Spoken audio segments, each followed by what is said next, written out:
বাংলাদেশ থেকে সরাসরি ড্রাইভিং ভিসাতে জাপানে, এটা কি শুনলাম? হ্যাঁ, বাংলাদেশ থেকে সরাসরি ড্রাইভিং ভিসাতে এখন বর্তমানে জাপানে লোক আসতেছে।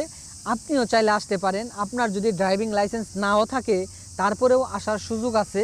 কিভাবে এই প্রসেসটা করবেন, কোন এজেন্সিতে যাবেন, আজকে সমস্ত ডিটেলস আমি আপনাদেরকে খুলে বলবো। যেহেতু অনেকেই বাংলাদেশ থেকে জাপানে ড্রাইভিং ভিসাতে আসার জন্য চেষ্টা করতেছিলেন, পারতেছেন না, কিন্তু আমার এই ভিডিওটা দেখার পর আপনারা সমস্ত কিছু বুঝতে পারবেন যে ড্রাইভিং ভিসাতে কিভাবে জাপানে আসবেন, কোন এজেন্সিতে যোগাযোগ করবেন, সেখানে পড়ালেখা করলে কত টাকা খরচ হবে এবং ড্রাইভিং ভিসাতে জাপান পর্যন্ত আসতে কয় লাখ টাকা লাগবে, এই সমস্ত টোটাল একটা বিষয় নিয়ে আজকের এই ভিডিওটা তৈরি করতে যাচ্ছি। যদি আপনার হাতে একটু সময় থাকে এই ভিডিওটা দেখলে আপনি অনেক উপকৃত হবেন। কারণ ইতিমধ্যে আপনারা কিন্তু জানেন যে ড্রাইভিং বিষয়ে আমাকে অনেকেই কমেন্ট করছেন এবং ড্রাইভিং ভিসাতে জাপানে আসার জন্য কিভাবে প্রসেস করতে হয় এই বিষয়ে কিন্তু অনেকেই মতামত পোষণ করছেন। দেখেন, এর আগে আমি একটা ড্রাইভিং ভিসার জন্য আমি একটা ভিডিও বানাইছিলাম। সেই ভিডিওতে কিন্তু আমি বলেছিলাম যে ড্রাইভিং ভিসাতে অনেক লোকের সংকট জাপানে, যারা ড্রাইভিং করে তাদের বয়স অনেক বেশি হয়ে গেছে, এই জন্য ইয়ং জেনারেশন ড্রাইভিং সেক্টরের প্রয়োজন আছে। সেই জন্য কিন্তু জাপানে অনেক চাহিদা। আপনারা কিন্তু খুবই ভালো যে একটা ড্রাইভিং সেক্টর, আরামের কাজ, খালি বসে থেকে গাড়ি চালাবেন, বাম মোড়ে দেখবেন, ডাইন মোড়ে দেখবেন, পিছনে দেখবেন, সামনে দেখবেন, গাড়ি চালাবেন, লক্ষ লক্ষ টাকা ইনকাম করবেন। তো এই প্রসেসটা নিয়ে আজকে আলোচনা করব। একটু সময় দেন, এই ভিডিওটা দেখেন। আপনি যদি নাও আসেন, আপনার ফ্যামিলিতে যদি ভাই ব্রাদার বা আপনার আত্মীয় স্বজন থাকে, সেক্ষেত্রে এই ভিডিওটা শেয়ার করে তাদেরকে জানাবেন যে ড্রাইভিং সেক্টরেও এখন থেকে বাংলাদেশ থেকে জাপানে আসা যায়। চলুন আমরা শুরু করি। প্রথমে আমরা শুরু করব যে বিষয়টা নিয়ে, ড্রাইভিং ভিসাতে বাংলাদেশ থেকে জাপানে আসার সম্পূর্ণ ডিটেলস বলার আগে প্রথমে বলি, যদি আপনারা কোনোভাবে আপনি জাপান সম্পর্কে জানেন না, তারপরে মনে করেন হয়তো জাপানি ভাষা শিখে আছেন, কিন্তু আপনি যেহেতু তিনটা সেক্টর, এগ্রিকালচার, কেয়ার গিভার খাইগো যেটা বলে, আর হইতেছে কনস্ট্রাকশন, তো এই তিনটা সেক্টর ছিল। তো আরেকটা সেক্টর যেহেতু অ্যাড হয়েছে, দুইটা সেক্টর অ্যাড হয়েছে, ওই আরেকটা বিষয় যে ফুড অ্যান্ড বেভারেজ ম্যানুফ্যাকচারিং, এই বিষয়টা অন্য ভিডিওতে আলোচনা করব। তো আজকে আমি এজেন্সিতে কথা বলে আসছি, হ্যাঁ, তাদের সাথে ভালো কন্ট্যাক্ট হয়েছে, যে আমিও আমার নিজের ভাগ্নেকে তাদের ওইখানে কি, যেহেতু বাংলাদেশে আপনার ড্রাইভিং সেক্টরটা পাস করা লাগে স্কিল টেস্ট, সেক্ষেত্রে আমার নিজের ভাগ্নেকেও সেখানে স্কিল টেস্টের জন্য আমি পাঠাইতেছি এবং আপনারাও চাইলে যাইতে পারেন। সেখানে কি কি সুযোগ সুবিধা আছে সেটা বলার আগে আমি আরেকটু ডিটেলস বলি। দেখেন, বাংলাদেশ থেকে কিন্তু যে তিনটা সেক্টর আছে, এই তিনটা সেক্টরে কেয়ার গিভারের যে সেক্টরটা আছে, এটা কিন্তু 5 বছরের বেশি থাকা যায় না। 5 বছর পরে বাংলাদেশে ব্যাক যাওয়া লাগে, বা ফুকুশি একটা পরীক্ষা আছে, এই পরীক্ষায় পাস না করতে পারলে আপনি জাপানে থাকতে পারবেন না, বা কোম্পানি চেঞ্জ করা লাগবে। আর দেখেন, কনস্ট্রাকশনটা অনেক পরিশ্রম করতে হয়, টাকা হয়তো বেশি কিন্তু অনেক পরিশ্রম করতে হয়। আবার হয়তো এগ্রিকালচার, সেটা কনস্ট্রাকশনের থেকেও অনেক কষ্ট, সেখানে বেতন একটু কম। যারা জাপানে আসছে তাদের একটু অনেক খারাপ অবস্থা, কারণ এগ্রিকালচারটা এখন অনেক গ্রহ মানুষ হয়ে গেছে, তার জন্য ভালো করে কোম্পানিও পাওয়া যাচ্ছে না। কনস্ট্রাকশনের কোম্পানি পাওয়া গেলেও পরিশ্রমটা অনেক।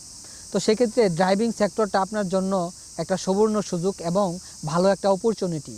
যদি আপনারা ড্রাইভিং সেক্টরে জাপানে আসতে চান বা আসতে পারেন, সেক্ষেত্রে কিন্তু ভালো একটা লাইফ আছে।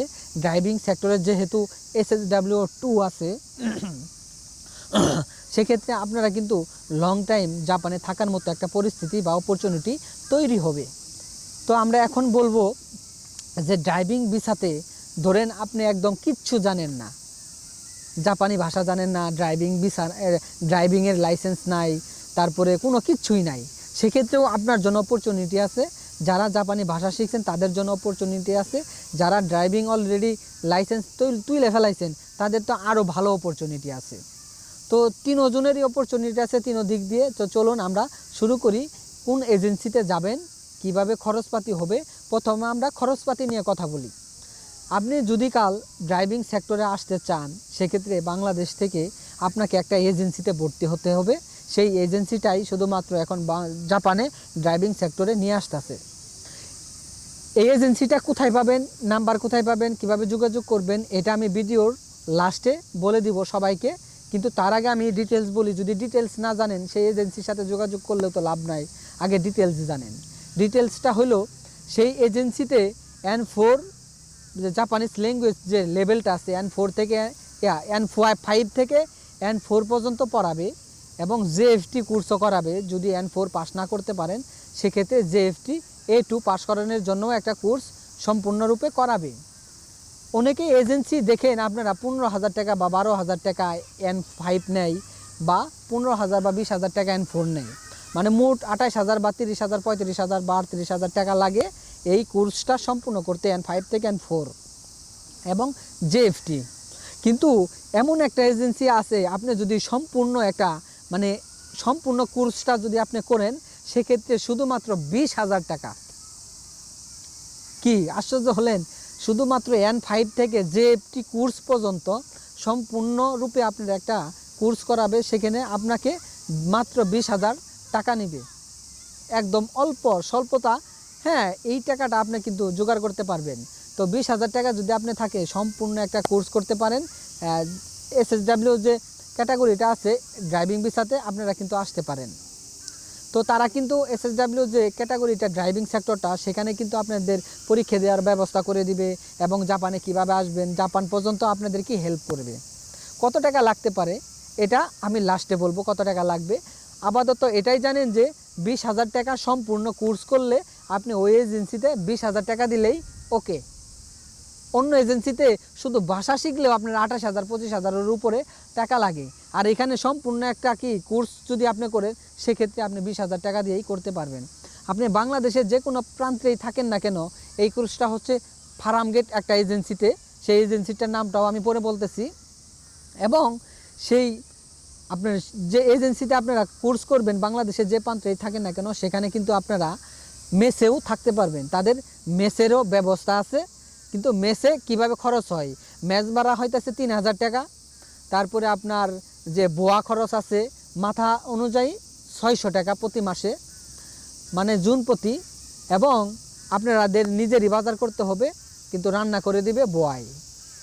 মানে ভালো একটা বিষয় আছে, মেসে থাকবেন।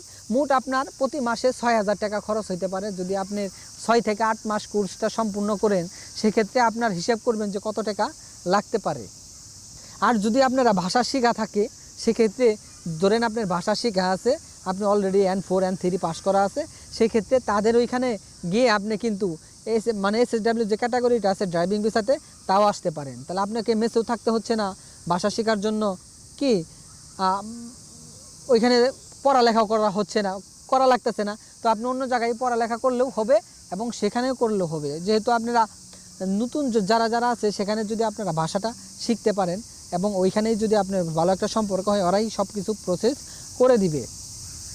তো এখন বলবো যে যেহেতু বাংলাদেশ থেকে ড্রাইভিং ভিসাতে সুযোগ আছে, অনেকেই কিন্তু এগ্রিকালচার অনেক পাস করে আছে, কিন্তু এগ্রিকালচার পাস করলেও লাভ নাই, কারণ এগ্রিকালচারে এখন জাপানে কম সংখ্যক লোক টানতেছে, মানে অনেকের কোম্পানি হইতাছে না। আমি অনেকগুলো অ্যাপ্লাই করে রাখছি, তো একটা ভাইয়ের মানে 2বার কাগজ ঠিক করছি তারপরে অ্যাপ্লাই করছি তাও হচ্ছে না। তো এই ভাইটা কিন্তু অনেকের কোম্পানি হয়েছে অলরেডি, অনেকের কোম্পানি হয় নাই। তো অনেকেই আসলে দেখেন এগ্রিকালচারে অনেক চাহিদা ছিল এর আগে, কিন্তু এখন বর্তমানে ওই চাহিদাটা নাই। তো এগ্রিকালচার না করে আপনারা ড্রাইভিং ভিসাতে জাপানে অনেক চাহিদা আছে। তো সেক্ষেত্রে ড্রাইভিং সেক্টরটা আপনার জন্য ভালো একটা অপরচুনিটি। তো চলুন আমরা জানি কোন এজেন্সিতে আপনারা মানে এই কোর্সটা করবেন বা ড্রাইভিং ভিসাতে আপনারা জাপানে আসবেন। তো দেখেন এজেন্সিটা আমি কোনো প্রমোট করতে যাচ্ছি না, তাদের নামটা বললে একটা প্রমোট হয়ে যায়, কারণ আমি তাদের কাছ থেকে কিছু নেয়ও নাই, তাদের কাছে কিছু ওই রকম আলোচনাও হয় নাই।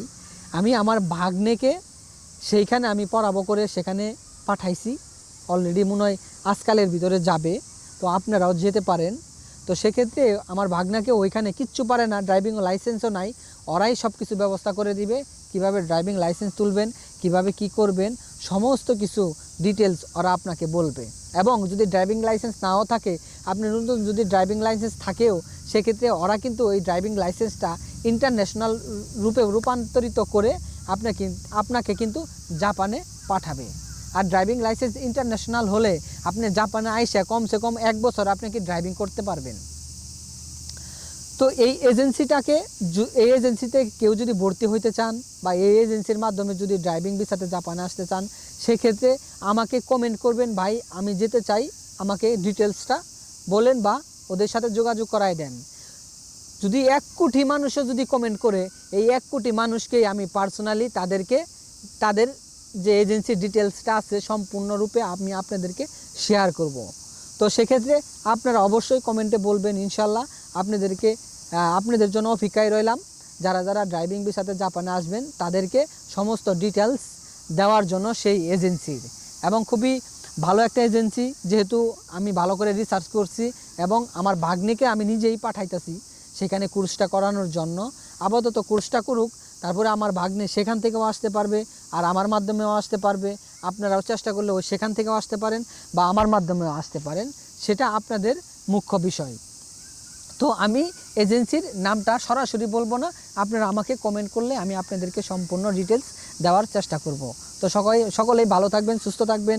ইনশাল্লাহ ড্রাইভিং ভিসাতে জাপানে আসার পরে ইনশাল্লাহ আমার সাথে কিন্তু অবশ্যই দেখা করবেন।